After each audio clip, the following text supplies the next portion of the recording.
Good afternoon, everybody, and welcome to this afternoon session. You've all had a nice lunch, and I'm sure you're wide awake and ready for the start of this another exciting afternoon. So this session is focusing on how luxury hotels and resorts are meeting the demands of consumers who seek exclusive, authentic, and environmentally friendly experiences. Some of the areas we will explore this afternoon may include the implementation of green policies, sustainable construction, waste recycling and water conservation, demonstrating that luxury and sustainability can coexist. Today we have gathered together some industry leaders, and they will share with you how some of the top hotel companies and brands integrate sustainability into their core offerings in innovative ways, while ensuring that high-quality experiences do not come at the expense of the environment. While listening to the opening presentations, remember that this session is for you, and the panelists have provided the time to share with you their knowledge and experience in these areas with you. So please, I encourage you to ask questions through the Slido app and to obtain more benefit from attending this session. We hope you will enjoy and benefit from these sharings. I also thought that as a way of introduction, as your moderator today, moderator of the panel, I will share with you a little bit about my journey in sustainability and how I came to be in this space from several years of hospitality. So my company is called Sanctuary Resorts. I'm the guardian of Sanctuary Resorts. Somebody gave me that title, it was a gift, and so I'm honouring the gift today and in other events. So just so you know, these are some of the resorts that we've been participating in. This is the Bali in Bali, and this was our second resort in Bali. I've been doing this over 25 years, responsible and sustainable tourism. And in Bali, it shaded things like agriculture, working with the local community. The concept is using the resort as a catalyst for community development. We create a resort in a community, and then we work with the local community to help set up SMEs and other projects to help support them. And they normally come from the local villages, all local people that we work with. This is the second one, a resort that we did on Ratcha Island in Phuket. Some of you may know that, the Ratcha. There, we were working with the local community to help I think we found Nemo actually, but to recolonize the coral reefs of that area, which were being overdeveloped, unfortunately. In addition, we've done in the Philippines, Candaya Resort. Candaya Resort is in northern Cebu, and it's the home of this fellow here. Anybody know what that is? It's a thresher shark, yeah. Known locally as the kung fu shark because the way it feeds is it uses its tail to flip the fish, and that's how it feeds. We worked with the Department of Tourism and local fishermen who were using bombs and cyanide to do their daily work to create a marine conservation area around the Malapascua area to help protect that and the coral that was being eroded. I've also worked with the PATA, Pacific Asia Travel Association, to help them with their responsible sustainable developments and support over the years. This is a report we did on millennial travel some years ago, and I realized in talking about millennial travel that even I wanted the same type of things, which is unique experiences, and we want to safeguard the environments where we visit. I now term myself as a second millennial due to my age. We also helped co-create and set up something called Shintamani. Some of you may know Shintamani. It was 18 rooms when we started that funded a not-for-profit training school for young Cambodians to overcome the unfortunate social situations of child sex tourism and trafficking in women that is prevalent in some areas of Asia. That is still going on, and the owners have now taken it to a new level through the Shintamani and Bentley collection. So that was my journey so far. I hope that more people will join us. I'm happy to see that we have good attendance here today, and we're looking forward to sharing more with you. So on that note, I will then ask for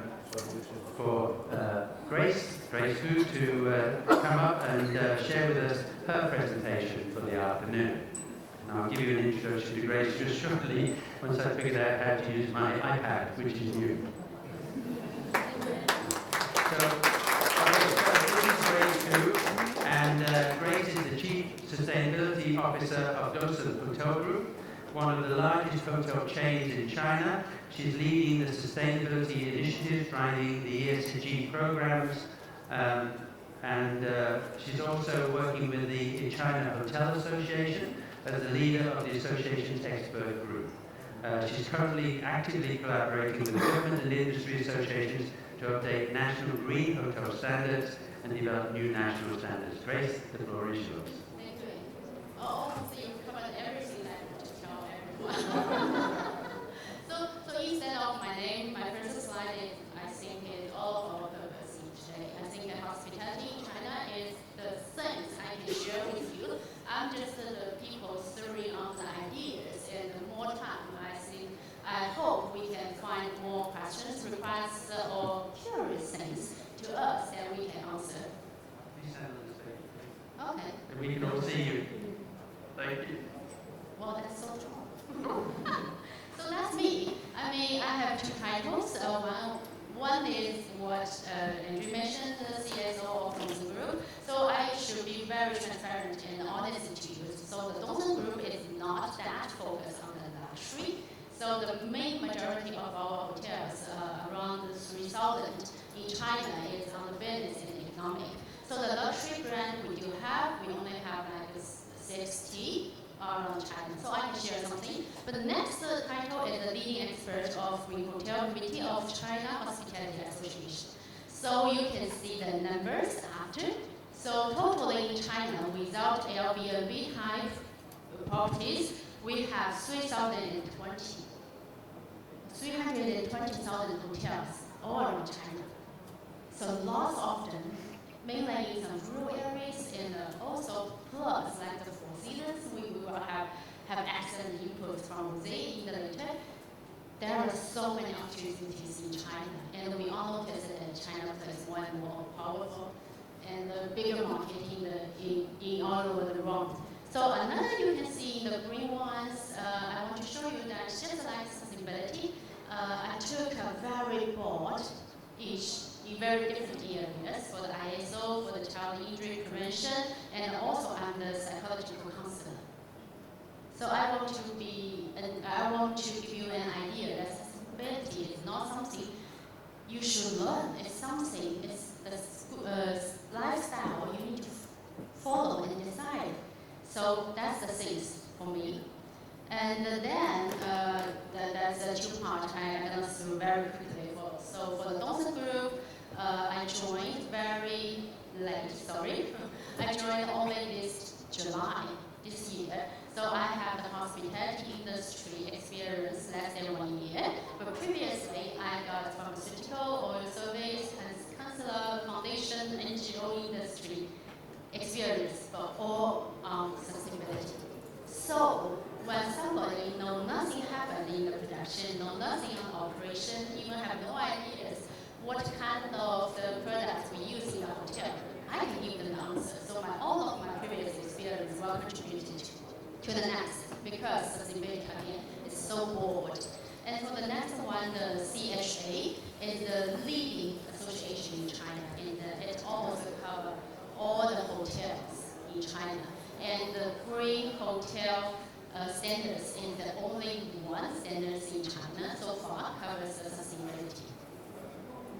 So you can see the small house here. That's what I call the net zero voyage. That's my first stage in Dawson Group. I want to create a strategy for the whole group to understand that's not your short-term target. That's somehow it's a long-term target. As we may notice that China government released the 30-60 target on the net zero. So for the Dawson Group, we set about the net zero target about 2050. Yes, it's not maybe as aggressive as the other countries, but for China, the market, the history, we need more time, and we want to make it really solid. So one thing I can show you how solid we want to focus on is the bottom line. So I will put every detail things, including the green supply chain, green experience, green investment, from individual events or initiatives to the numbers. All the numbers will be calculated in carbon emission. And I created a visualizing carbon emission data and a dashboard to everyone, to all of our stakeholders, from the partnerships to our investments, because most of our hotel are franchise. So last but not least is I want to discuss a little bit a short thing about luxury. So I find the definition in the Collins dictionary on what is luxury. It says something that is in da da da da da da da da. So for me, myself, I mean, as a girl, young lady, for me, when I'm talking about the luxury, first of things maybe for the luxury brands, the purse, those kind of things. And then I saw my friendly experts in my panel and saw their hotel. It's all fancy. That's the one we want to experience, right? So, but next, why we link luxury with sustainability? That's the discussion today. That's our purpose. My thought is we need to redefine luxury for the hospitality. Luxury, or somehow the interest and the sustainability, never should be in conflict. They should be consistent. And somehow, maybe luxury is the sustainability. So I would pause here, and three of that, and I think what we can do. So we are committed to our future. That's all from mine. So let's pass you, Andrew, the next one. Thank you. That was wonderful, Grace, and good to know we're all in together. So now I'd like to ask Intan, Desek Made Intan Tali, to come forward, and I'll give her the clicker. And Intan is the Director of Hygiene, Safety and Sustainability at the Aperva Kempinski Bali Hotel, with extensive expertise in food safety and internal auditing. Since 2022, she's been deeply engaged in sustainability, driven by a strong passion for environmental preservation and developing local communities. The floor is yours, Intan. Thank you. Hi everyone. My name is Intan. I'm so excited. This is my first international conference, and thank you GSTC to make this opportunity happen to me. So, a little information about our resort. The Aperva Kempinski Bali is located in Nusa Dua, Sawangan, Bali, and we have 465 rooms. So we have 8 restaurants, and it only takes 30 minutes from our airport. And we established in February 2019. It's right before the pandemic happened. And I'm also really proud to share that we are the first hotel in Indonesia that achieved GSTC certification. And also last week, we just been awarded, become the best sustainable hotel by the Ultras. Okay. So a little bit different than Aperva Kempinski Bali, we look sustainability in more complex aspects. So we not only focus on the environmental side, because we're thinking when we're doing the sustainability initiative, only focus on environmental, it will not be sustained. That's why we cover these 4 aspects. First, the preserving culture, protecting the environment, local empowerment, and valuable business. That's why we really love the GSTC criteria, because if you go through the GSTC criteria, it's really complex, and this is reflecting what we have done in Aperva itself. And these 4 foundations, we call it as foundations, we incorporated into our hotel operational. And as you see, this has become the hotel goals. It's not only the sustainable team goals. So that's why our department has to follow through these foundations. Okay, for the protecting environment, like other hotels, we do carbon emissions calculation calculate the carbon emissions. We do wastewater treatment. We have our hydroponic garden. We have waste management, and also I think there is not many other hotels doing it. Is we calculate the carbon sequestration. We calculate the absorption of the carbon dioxide by trees that planted in our hotels. So that gives us very clear information about what we produce, but about our situation regarding the carbon emissions and the carbon sequestration. And also we measure the biodiversity at our hotels because we need to make sure that the operational of the hotel is not give negative impact to the environmental itself. Besides the GSTC, we also certified by RCHEC. And if you're looking for the environment, we have to be able to measure the progress, right? So I think things that we cannot measure, that we can say that is progress. So for us, certification is really important for us to showing our commitment to the public and to make sure our team is still on track with our goals. And besides that, we do also mangrove planting. As you can see, we know how much carbon emissions that we produce, and we try to get to our carbon neutral target by doing the mangrove planting. Okay, the next topic is preserving culture. So instead of we going somewhere to culture preservation in the Arupa Kempinski, Bali, so we bring the experience into our hotels. What is the meaning? So if you come to our hotels, you can see the hotel design and the hotel architecture is really reflected Indonesian culture. So we not only bring up the Balinese culture, but it's Indonesian culture. You can see it from the hotel design, and you can feel it. The guests can feel it since they come to our hotels until they check out. So if you see, there is two couples. They're using traditional customs, Indonesian traditional customs. So we try to introduce Indonesian traditional from to our guests. They're greeting at the lobby, and we change the province in every 2 months. So we have also the room amenities, traditional snack room amenities, complete with information about the cake itself. So we try to make sure that our guests, international guests, really understand about the Indonesian cultures and they can experience by themselves also. So in terms of the culinary experience, we bring also the Indonesian culture, the culture preservation into the culinary experience. I write down here the Majapahit Imperial Dinner.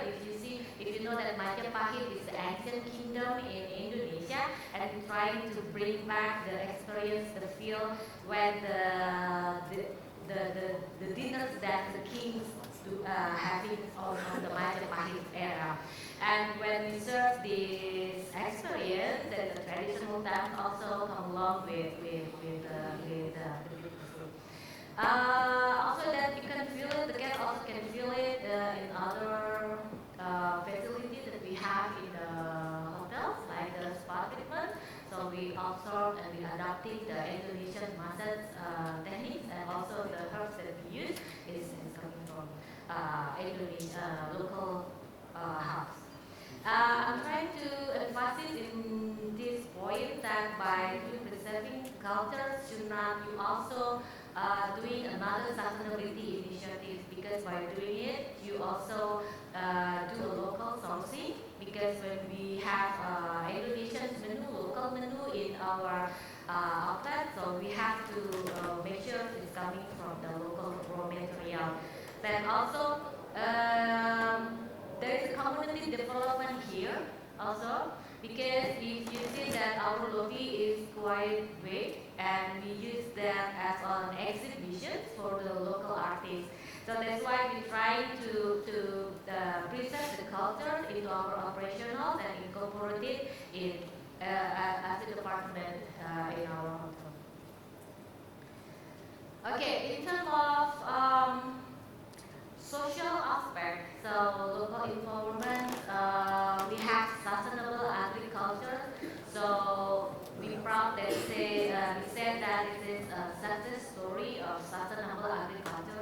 So we empower the farmers in Karangasem area. Karangasem is like 3 hours from our hotel. So we teach the farmers about the urban farming, and of course that we purchase back what they have done. So the idea behind the sustainable agriculture itself is, we notice there is a gap between the farmer and the luxury hotel. Because sometimes the farmer thinking that the luxury hotel doesn't want to absorb the product from the farmer. But we know that the problem is not that, because there is a less knowledge from the farmer regarding what kind of quality that needs by the hotel, by the 5-star hotel. That's why we go to the farmer, we teach them, so we educate them what kind of quality that actually the 5 stars need, and then they can directly sell to us with the high market price. So instead of they going to the middleman. Okay. So this is the process. Sustainable agriculture will launch in 2023. So there is 4 steps, and we have 4 persons dedicated. They teach the farmers. There is a workshop, and of course after the workshop we give them the seeds. And what interesting in this project is they're doing it in their yard. So there is no specific land, they don't buy the land, so we encourage them to do the urban farming in their own yard. So they can have another income by doing this urban farming project. And of course, after 2 weeks, we come to the village, to monitor the progress. And if they have questions, then we can help them, or they need tools, agricultural tools, then we can provide the farmers. And we go there also to purchase back all the harvest. And they understand if the quality is not meet our expectations, they will not buy, they will not purchase those harvests. Okay, we hope that by having this program that can inspire others to do the same thing like us also. Okay, the next slide is the last slide, valuable business. Sometimes sustainable activity is costly, but we try to advise others that this can give you a profit, because in Apufa we have sustainable wedding and sustainable event. We try to meet guest expectations and make it into a sustainability initiative that have more value. Okay, thank you. That's all for my side. Wow, you're doing a lot. That's well done. Thank you very much. Now we're going to shift a little bit of our focus, and I'm going to introduce Mark Wong, who is the Senior Vice President Asia Pacific for Small Luxury Hotels. So Mark has been over 30 years experience in the hospitality industry, working in leadership roles at Next Story Group, Preferred Travel Group. He's part of the SLH Green Team, which was formed in 2021 to drive the company's ESG initiatives and champion the SLH Considerate Collection. Over to you, Mark. Thank you, Andrew. Good afternoon, everyone. So before I dive straight into my slides, just a very quick intro of who we are in Small Luxury Hotels. We actually been around for 34 years.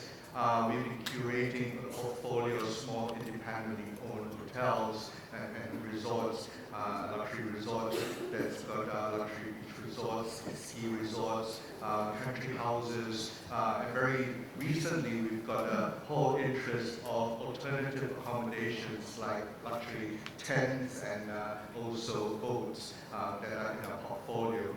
We are right now about over 570 hotels in 90 countries. We usually have about 50 on average in terms of room size. That's considered small, but some countries, we go up to about 100 rooms, 200 rooms is our maximum, but that's what we call relatively small in the size measurement. But most of our properties are locally owned and also privately owned. So we work very closely with each of the different families or companies that are driving the hospitality world. For us, it's more luxury because we are an experiential brand. Our ethos is very much about conscious travel. That's very much at the heart of where we are in terms of DNA. And that's where we want to showcase how our members' initiatives are being pushed out in a sort of sustainable way, and also how they are protecting their place of operation. And that's how we came about with this collection that we call the Conserving collection. And this came about also about just right out of COVID actually. There was a lot of requests and people are starting to get more conscious about sustainability. And that's how we coined it also as actively sustainable luxury hotels, is because this is not just a one-time sort of checklist that you go through with GSTC, which we are a member of, and we started working with them on the criteria, but it's a journey that we want to start on. This journey is an ongoing process and an ongoing journey that we have to go through in terms of the operations. So we do follow all the criteria. So we have 3 pillars that all our hotels have to abide with. The first one, of course, is environmental. We, as a brand, also contribute on the environmental front. We work with an organization called Tree Nation, and right now we actually have done a lot of reforestation based on the revenue that we have generated through our home reservation stays, and we contribute that back into the African forest, and we have replanted over 800,000 trees. So that's part of our giving back from a brand perspective. The other pillar that we look at also is the cultural aspect of it. And again, when we say with luxury, does it go with sustainability? For us, luxury is not always about consumption. It's also about connecting with the local community, the enrichment of it, the experiences that you engage with the local community. And that's where I think the cultural part of it comes along a long way in terms of the experience. The third pillar, of course, community. We work with the families, as I mentioned earlier. They are very proud to showcase their destination of operation. So when they are at the property, they love to show the guests what they can do on property and what they're doing on their sustainability front. So that part as well is another area that we take pride in terms of having a personal touch of a sense of place whenever they travel to our properties. So as an actively sustainable brand, we started off, like I said, right after the pandemic with 26 hotels. Right now, we are already up to 68 that have gone through this GSTC criteria assessment. We haven't gone to certification yet. We are recognized hotels, but we're getting through the certification process, moving forward as our next step in this journey that we're moving forward. Another area that I want to introduce a little bit more and going deeper into the criteria that passes beyond the 3 pillars that we have. That's another area that we call inclusion. I think it's one of the criteria under accessibility. We work with an organization called Include Care, and this gentleman who is the founder of Include Care, Richard Thompson. It's basically about accessibility at the property level, and there was a session earlier yesterday there was a session on that whole area. And it is also something that we want to bring to the table, and talk about it and become a conversation and bring it to front.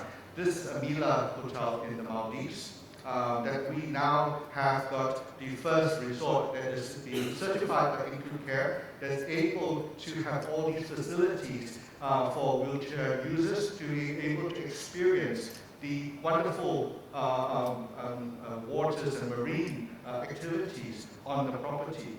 So again, it's not that, this analogy that Richard always uses, I'm going to adopt that, is accessibility is just inviting you to the dance, getting you to the property, but it doesn't mean you just have to stay there. Having accessibility to this extent is basically inviting you to dance. To take part in it is the most important. So that's what we are trying to do, is to help you get to the next step, to actually enjoy yourself while you are actually at the property level. And this, of course, we are all running a business. Of course, your owners, your brands are going to say, okay, you're going to invest in this area, why don't we get out of it? There is, of course, the profit back or the revenue behind this. And I think yesterday's session, there is a potential market that's untapped in this area that you do not talk about in a lot of our general market segments that we go with. But there is definitely a market that if you're able to cater to this market, they will come to your hotel. So this is something that the general manager from our Northeast Hotel has given us some info. So for us, basically, sustainable travel is just not about being green. It's also about having an interaction, the meaningful interaction at every touch point that we have. And it's the memory that you take back with you, because that's what travel is all about. There's a storytelling behind it, and of course, small conscious changes make a big difference. And that's why we are small, but we are big and nice. Thank you.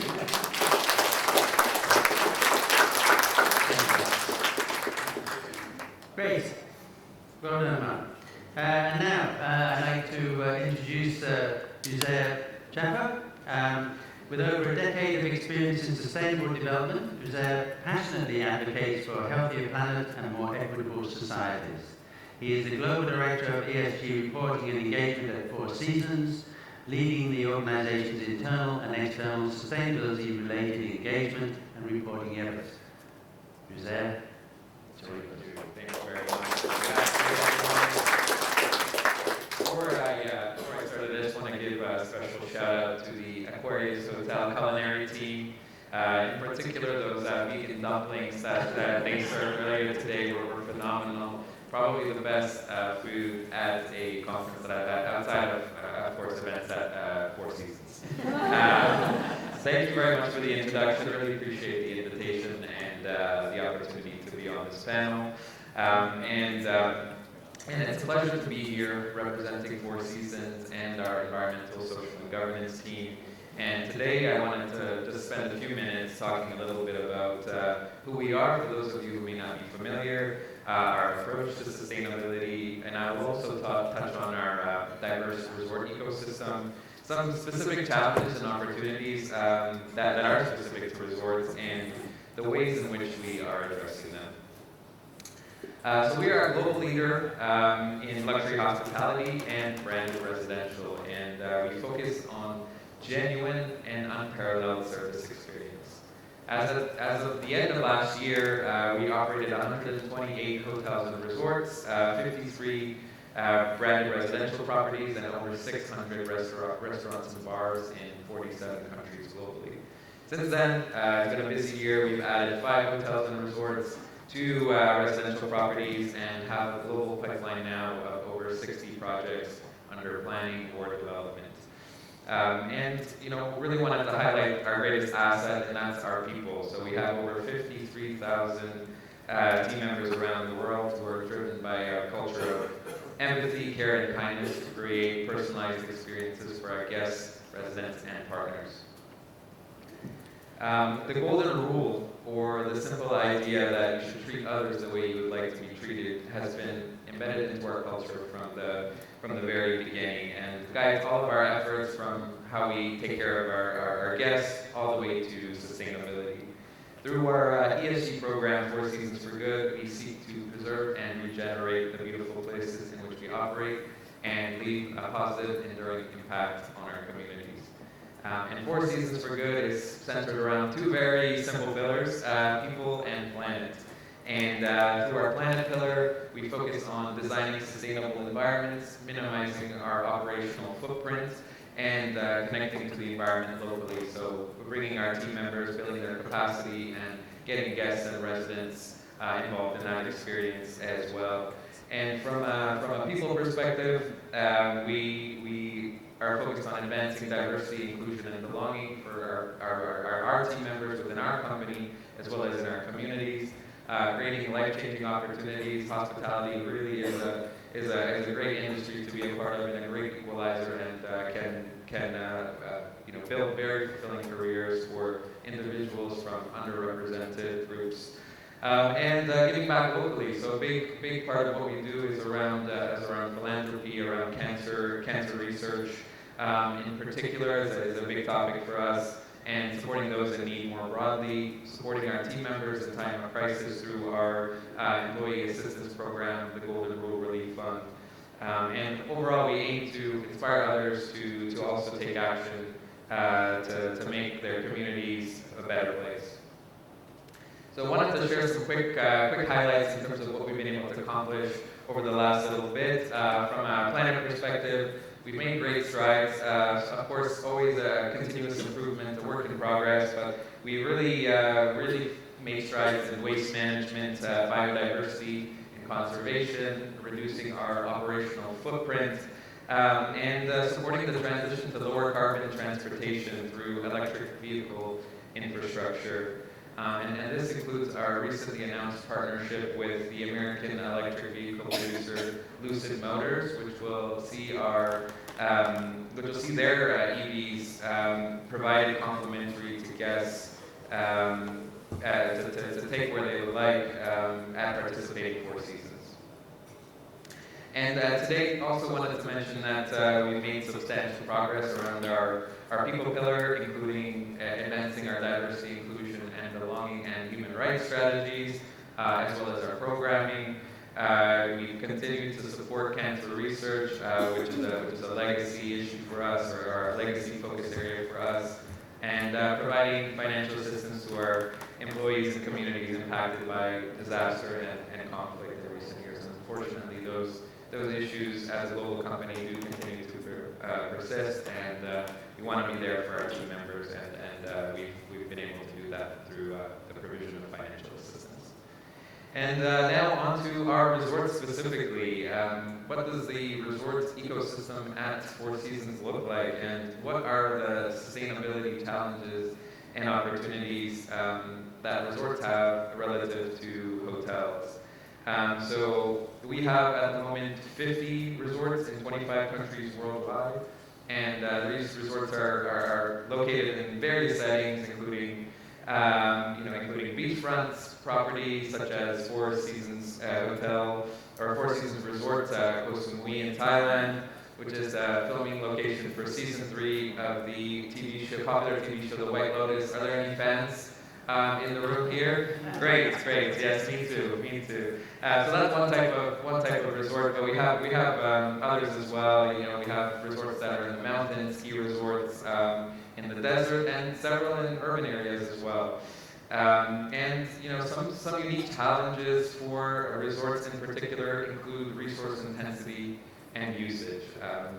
At resorts, guests tend to be there for longer, typically from 4 to 7 days versus 1 to 3 days. They're typically there for leisure, and they have higher expectations in terms of the type of amenities that'll be available to them.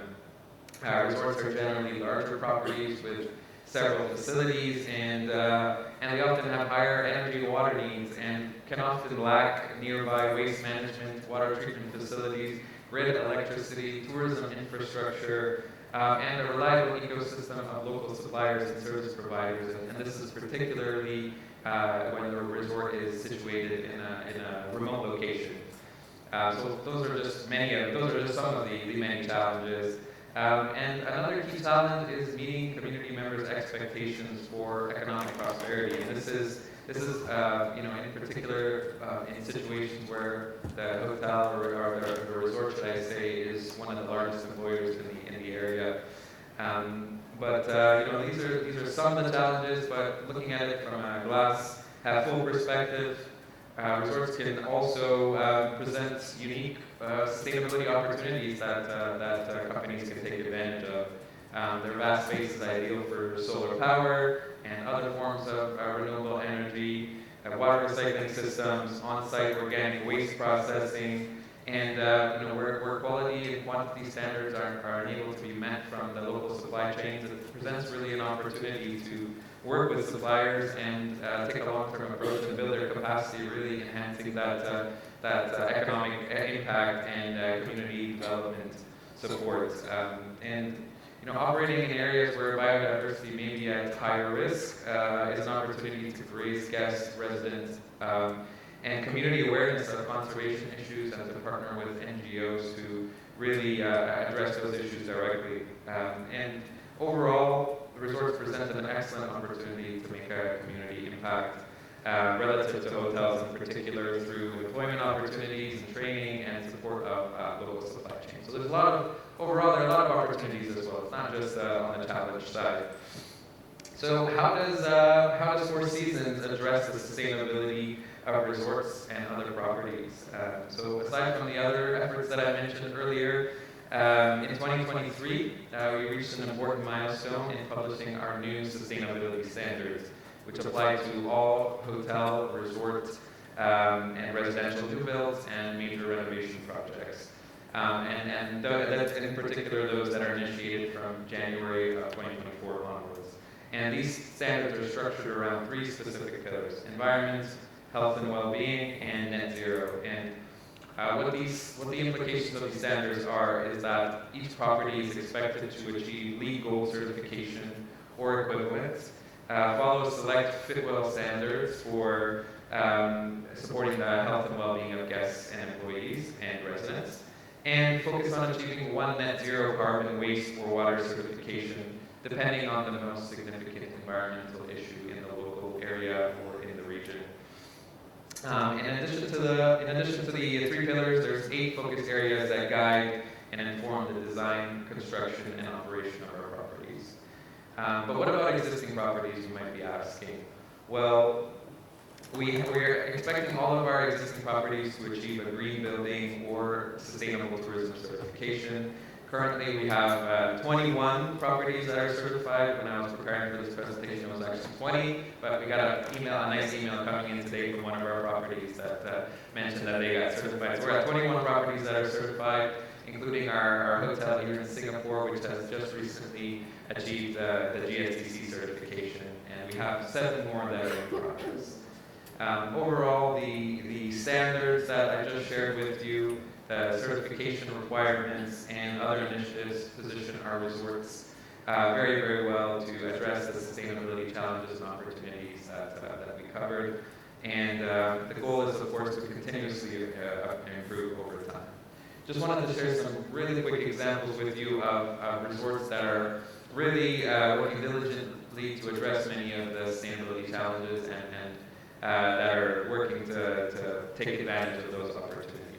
So the first is Four Seasons Safari Lodge Serengeti, and it's located in Tanzania's Serengeti National Park, and it really cherishes its close connection with nature.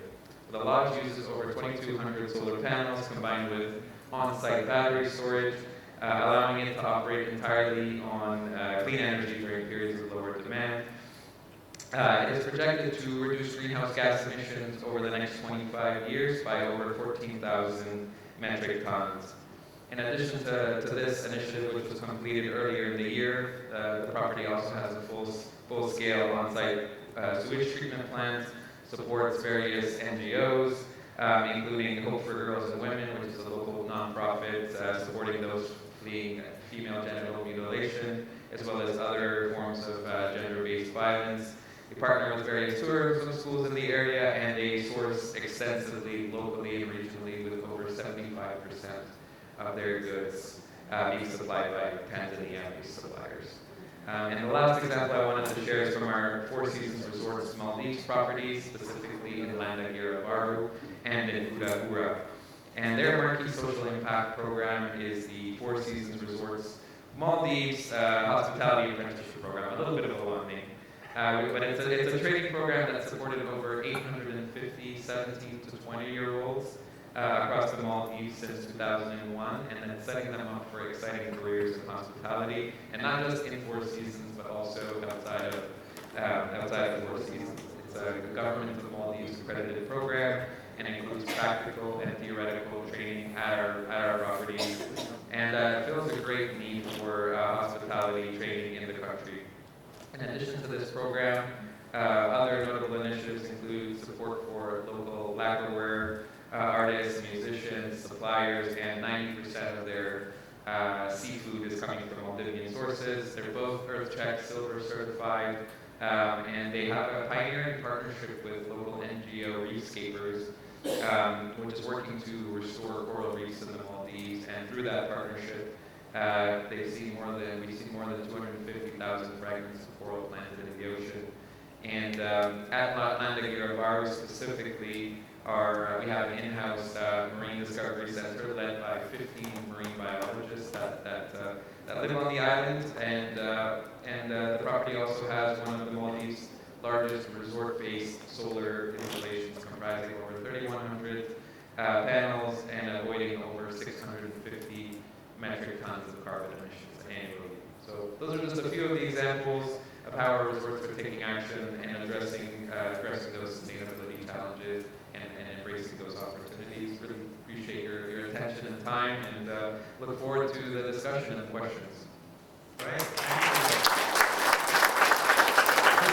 Thank you. I'll invite the rest of the panel up, and we'll have the question and answer session. Actually, I had prepared some questions in advance, so I wasn't sure how much participation was getting, but we're actually getting quite a lot of Slido, so I think I'll put those aside, and let's get on with the questions from the audience. I actually want to do, okay, these are pre-selected from, I guess, but Lux Hotels demand Lux wet amenities. These come in Lux packaging. How can we present the Lux experience to guests with current sustainable packaging options? It's really interesting because wellness, which I think this sort of relates to sometimes the spas or the wet amenities, from what I gather potentially, is all part of sustainability and also part of our looking after our people, whether it's our staff or our guests and things like that. So I think this is also part of what we should be bringing into the dialogue or the discussion at some point. But who would like to take on the first one? I'm going to look at Zed. Thanks for picking on me. But yeah, I think of course packaging is really important when it comes to amenities. You're always trying to balance, you're always trying to balance look and feel and consistency with that luxury experience, with of course sustainability. But honestly, we've transitioned a lot of our packaging to the unbleached, sort of paper.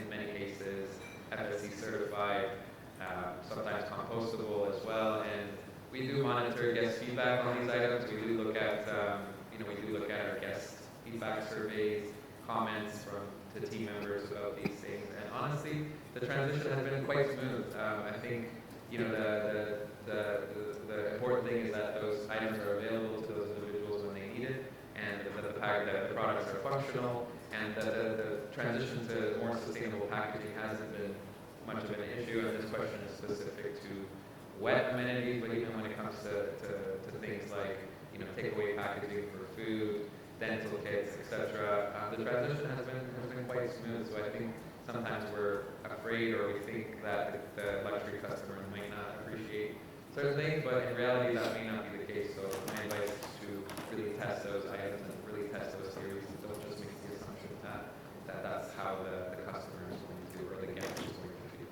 It's open for anybody else like to add anything.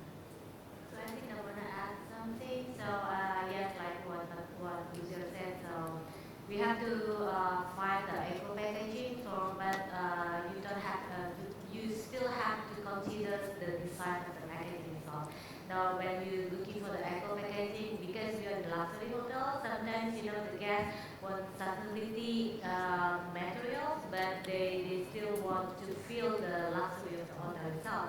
So when you're considering choosing the eco packaging also, so you need also to consider also the luxury design. I know in Hong Kong we're going through this whole change of no plastics and things in the amenities in the rooms, so it's all part of that whole transition now, which is good, I think, and even in the luxury hotels and resorts. Okay, let's move on to the next one. I like this one. This is from L, whoever L is. How do you shift the mindset of colleagues and guests who have a transitional mindset of luxury? One of opulence and excess. For example, the long showers with high pressure. It's a clean one. Oh, who wants to? Yeah, you decide. I'm going to take one. Grace, come on, start up the show. Oh, okay. I got so many experience with colleagues, guests, even the investors and other stakeholders. I mean, my key is to find a win-win situation. This win-win situation also somehow pushed me to the psychology. I want to understand people, and but before I understand them, I want to understand myself as well. So I need to be really resilient and consistent on what I believe. That sustainability is not something I ask you to sacrifice your experience. Totally not. That's usually my first word to the traditional mindset of luxury. Second is I'm trying to, just like my slide, I try to redefine luxury. So somehow, maybe one day, we do nothing about sustainability. So think about the luxury well-being, air, weather. That's happening, right? So back to my old times in Shanghai. I'm from Shanghai. So we don't need air conditioning that much. But nowadays in Shanghai, if you without air conditioning, I promise you're gonna be like the egg, be fried in the summer. It will reach 40.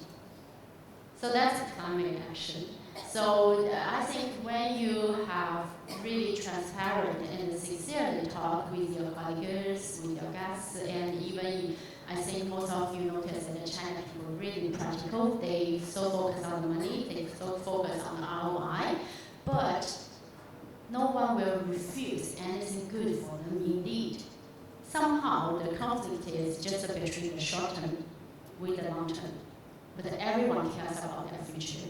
So that's my way. Just be transparent and sincerely talk about the truth, and they're gonna find that. No one will really with debate on you, so how long you shower, how long that. They just don't want to be asked to take the little time and be sacrificed. That's the willingness part. Yeah, myself. Hope that helps. Any ads? I mean, for us, most of our properties are all independent, so there is no like sort of standards that we would say you need to have, how many horsepower for a shower, right?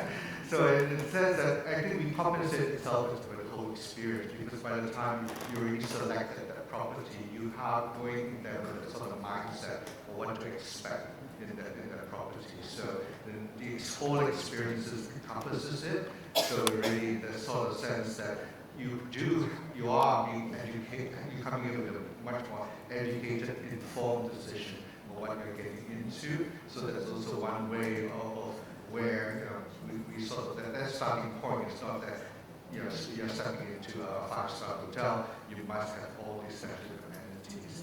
I think the educational part of it is still a very early learning process. A lot of guests are coming into this space not be very well educated. Again, it's also our responsibility as operators to play our part in informing them and also imparting some of the practices. You don't expect the same thing in Bhutan as you're expecting in Bali or something in the city center of Singapore. So it's, the variation part of it is where I think sustainability as a sort of umbrella applies to very many different cases in that sense.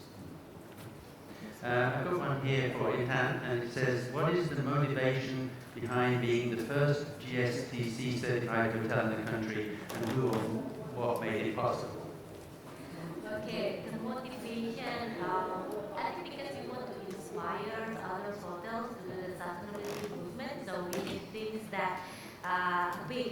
So that's why I think that's behind the reason why we want to be the first hotel achieve GSTC certification. Because we believe that by having certification, everybody, we show to everybody that we commit to it. So, and what's the second question? What or who made it possible? Okay, what has made it possible is the teamwork. So first of course that we analyzing the strengths and the weakness in terms of the GSTC certification, and then we believe that we can do it, and because we already do the sustainability initiative, as you see in our presentation before that our 4 pillars is not only focusing on environmental. So when we decided to pursue these certifications, that we really we believe that we can get these certifications, and then we hope that we can inspire others by getting the GSTC certification. Great. I've got one for Hosea now. How does Four Seasons mandate hotels to pursue sustainability certification? Are they open to choose which certification to do? Thank you, Jesse. That's a really good question. Thanks for saying Mr. Uzair. Really polite. Feel free to call me just Uzair. That's perfectly fine. Appreciate it. So the way that we are encouraging our hotels to pursue certification is through an annual goal setting process. So at the beginning of every year, we go through sort of the ESG goals that we would like all of our properties to accomplish throughout the year, and we essentially assign it to specific individuals across the company. So it's kind of a soft mechanism of goal setting, and that's included as part of their overall performance review, or it can be included as part of their overall performance review as an individual employee or a collective of employees. And of course, it's a very competitive bunch too. So you don't necessarily need to tie it to compensation in all cases. We have a very competitive group of individuals. When one property sees that property X has gotten certification, it kind of creates this internal competition of sorts to also pursue it. And as far as which particular certifications that we ask that they get, ultimately it's up to them. We have provided our recommendations as to which we believe will be best for each particular property. For example, in Singapore, the national government and the National Tourist Board is definitely aligning with the GSTC, so we felt that it was important that they do so as well. Same thing in Turkey, aligning with the sort of national certifications makes a lot of sense.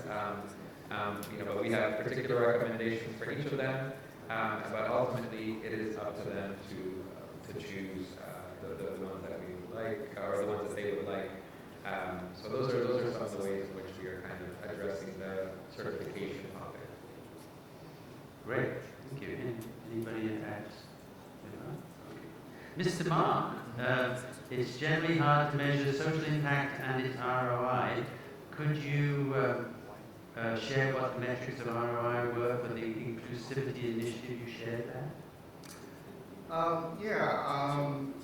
For us, it's also a very new space for this, what we call inclusive activity initiative that we've gone into. I think we have, specifically for Amelia, the resort that I showcased today, they have invested in specific equipment and also training. And I also like to elaborate a bit more. It's just not on the wheelchair users and physical disability that we're invested in. It's actually a process of what on cognitive and also other parts of areas of disability that the resort has invested in this whole initiative, and also the training of the staff as well. And that basically is the foundation. And the return on investment is we started to see a different segment of customers that usually do not book that resort coming through, because they learn of this information that we have posted on the website, the information that we have disseminated to the public, and they have learned about this hotel and come to the hotel and experience the hotel. And that's where we start to measure the return on investment. So that's how we can, of course, it's never a sort of straight line that, we put them in all in different buckets, but that's kind of the way that we feel that it's a way of measuring our return. And also, again, the return that's also intangible is the experience that not just, I was just talking to Neha, it's the experience of teaching the team itself and how to manage the guests, also teaches the team on how to manage their own team, their own teams internally, because that also expands the whole environment itself, the work environment itself, that they are able to even treat fellow team members that might have got some disability or hire people with disability within the team So that also gives a lot of value of tangible ROI to this initiative. Great, thanks, Mark. Actually, I've got a question that I want to ask because I've just come back from China, from the mainland, Hangzhou, and I think in a way it's a bit the elephant in the room, not to be rude, but it's like what is China taking, and maybe Grace, this is something specifically for you. What is the significant steps that China's taking, that you're taking as a company? How does sustainability and certification come, to play in what you're doing and with the China Hotel Association you mentioned? Thank you, Andrew, for this question. I mean, for China, yes, it's special a little bit compared with the rest of the world. But glad that the China government, which with the most power, they got a very clear target about 3060 that they will reach the net zero population by 2060. So that means the China, you may notice China moves really quick. So we have the largest quantity of the solar power, as well as the wind power, as well as the other clean energy. And meanwhile, I haven't smelled gas for a long time. That's true. We got so many electric cars, and we replaced the traditional cars almost in one night. Then all the taxi, all the bus, all the public transportation turned to electronic. So that's the China way. So what is most magnificent? I think that is the technology, the really eco-friendly ways. I think that's the most things. And but the bad side is I think there's still a huge gap between the intention between the top target and compared with the individuals. So the individuals follows everything. They follow very quick, but if you ask why you should do that, they may just reply, I follow the rules, I follow the policies. So that's I think that's a homework for all of us, not only myself, not only just my group or the China Hotel Hospitality, but from everyone in the supply chain, in every angle. I think that helps maybe. Great, thank you. This comes from Mel. For Four Seasons or small luxury hotels, how do you incorporate ESG considerations into new builds, for example, to mitigate against biodiversity risks? I'm happy to tackle that one first. So I did talk about the sustainability standards. So we do have specific requirements for our properties around, legal or equivalent certification. Some elements of well-being, some particular Fitwell standards, and then also one net zero water, carbon, or waste certification. So certainly for new builds or major renovations, we have specific standards in place that will have to be followed by developers. And just to clarify, we are a management company, so we do work with third-party owners. So those are standards that they would have to follow, and each particular project has a sustainability consultant on staff from pre-design all the way to completion. And essentially, their role is to make sure that all of those standards are being met. So that's the way in which we are making sure that we're incorporating ESG considerations into new builds. And it is really important from the onset, from the get-go, to think about these things, because it becomes so much more expensive later on to be able to make adjustments to the physical structure and equipment to address sustainability. So it's a great question. Well, for us, it's a little bit different because we're not a management company. We're more of a representation model. So for us, it's basically how to advise the hotels if they're coming to us as a new build, is to direct them to the experts, because we're not experts in this area. One of us is GSTC or other organizations that have all these guidelines that can help them with the new builds. So we usually come much later into the process of engaging us in the partnership. So we might not be in the sort of get-go of technical structure. Great. This is an interesting one. So, because we talk about AI and things, is the use of robotics part of your sustainability plans? This is open to general. Who wants to start? Grace first. Okay. Because we have so many robots, almost, so many robots. Please trust me. So when you go to China, nowadays, because China is so easy to deliver things, it's so easy to order Aura Hotel, just beside this hotel. So I can't get any food after the 12. Can you help me? Yeah, thank you. So, not after 12, after 10 maybe, I'm without any food. But in China, in Shanghai, or in everywhere in China, you can easily find any food on your phones, like 2 a.m.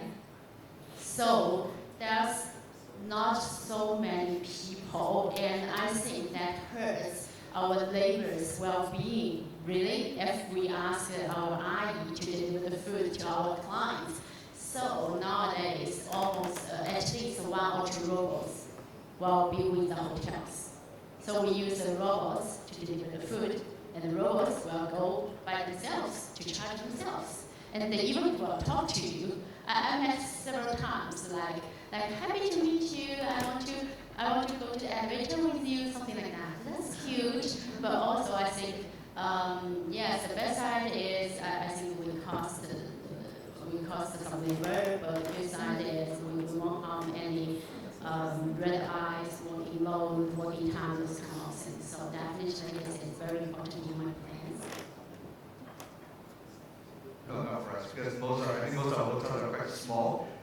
So robotics is not really a key part of our plans right now. Because we venture on much more of a personal touch, so that's not really in our plans for sustainability. So one of the, I think, important aspects of when we talk about sustainability is about the profitability and how it enhances or influences the top line. So this one is anonymous, but have you now analysed how your sustainability initiatives have influenced the top line? If so, what was the impact? And maybe we start with who's there, and we can walk around Yeah, certainly there. So as a management company, we collect management fees. So of course, a lot of the financial impact of any operational changes, it would impact the properties, gross revenue, for example, gross profit, and ultimately the fee structure or the fees that we are receiving as a company. So from a sustainability initiative perspective, there are some clear areas in which are evident that they impact the expenses and ultimately the profitability of our particular hotels and resorts and residences. That's things around like energy. Energy is a major cost for our properties.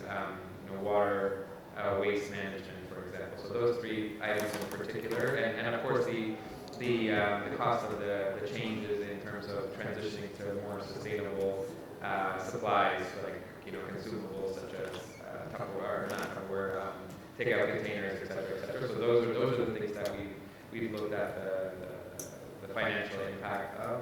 One of the things that I think we would love to get deeper into, and just support from academics as well as other organizations, just understanding the impact of sustainability initiatives from like an employee retention and attraction perspective, from a guest booking perspective. I've taken a look at a lot of research and haven't really found anything super compelling from those perspectives. So this is not really answering the question. This is more an appeal to sort of everybody out here that's involved in research to please share that information, because I think there's some items that are clearly linked to the bottom line, like the energy, water, waste, utility consumption, expenses related to changes. But I think the positive upside elements around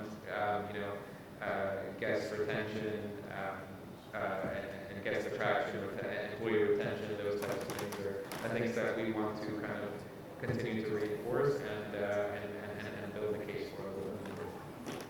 Would you like to add something? Yes, we do analyze the sustainability initiative, and also that it is also important to make sure the impact not only the financial. Sometimes we think it's high cost, but we also consider that it will give a positive impact also. So I mean, we need also to analyze the intangible thing.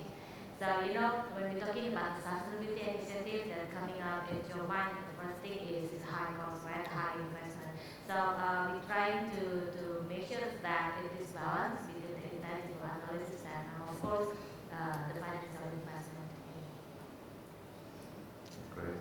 Yeah, I mean, for all small hotels, I mean, it's not always about balance sheet. I mean, it's the way of how the small hotel has come about.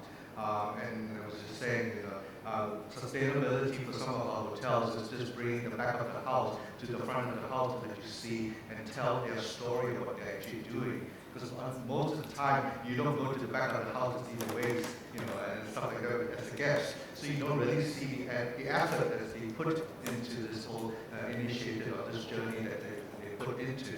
And for our owners, they're all very passionately involved in this whole project and supported by the owners. And a little plug-in, the stuff that I showed earlier, if you want to go and see, we actually took about 5 documentary little clips. You can find them on YouTube, and you search under the Conserving collection. You can hear their stories and how they actually tell how they have come about in this whole sustainability journey. So again, the impact of it is not just on the financial, but also on the social part. Definitely, I think the first one is definitely it's going to influence change. Yeah, definitely influence. I mean, but I think the good part why I love luxury, I mean, doing all of the branding and our group is, I remember yesterday some carbon gas emission for the Changi airport. I don't remember exactly the number, but the unit after is a kilogram ton. So that's luxury. So that's high. And that also means you got so many programs and how to reduce it. If we reduce the carbon emission, that's help our investors and help the operators to reduce the cost. So that's a win-win situation. That's the opportunity in luxury branding, high-end line brands. But let me give you another number. For the focus or majority of the Northern Group, the hotel, the annual carbon emission is only 200 tons. 200 tons. So what I can do for this number?